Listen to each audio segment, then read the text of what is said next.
এই বদমাস, এত পেট বানাইছস আর গা ধুইস না। এইভাবে থাকলে কোনোদিন মানুষ হবি না।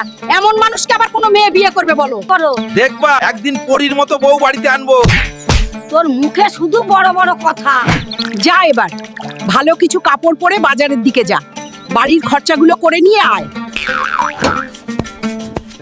হাল, তোকে আজকে কিন্তু অনেক হ্যান্ডসাম লাগতেছে। দিদা, তুমি শুধু মস্কারি করো। বাজারের ব্যাগটা দাও, জলদি বাজারে যাই।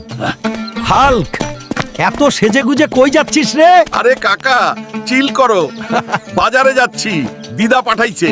এই সুমাইয়া, আজ তোকে দারুণ লাগতেছে, খবর কি? এই পেট মোটা ছাগল, দূরে সরে দাঁড়া, নইলে তোর পেটে একটা ঘুষি মাইরা দিমু।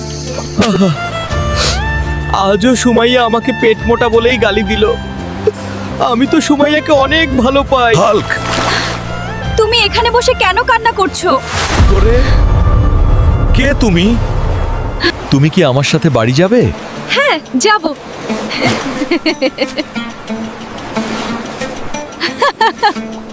এই রে হাল্ক, এটা আবার কি নিয়ে আসলি? ওরে কাকা, এবার এটাই হবে আমার বউ। ওই বদমাইশ হাল্ক, হাল্ক, এটা আবার কি নিয়ে আইছস রে? আমি হাল্ককে বিয়ে করতে চাই। আমাদের দুজনকে আশীর্বাদ করুন দাদিমা। আমি হাল্ক আপনাদের সবার জন্য প্রার্থনা করছি। এই ভিডিওটি লাইক করুন, চ্যানেলটি সাবস্ক্রাইব করুন। আপনার ইচ্ছা 2 দিনের মধ্যে পূরণ হবে। হাল্ক সব সময় আপনার সাথে আছে।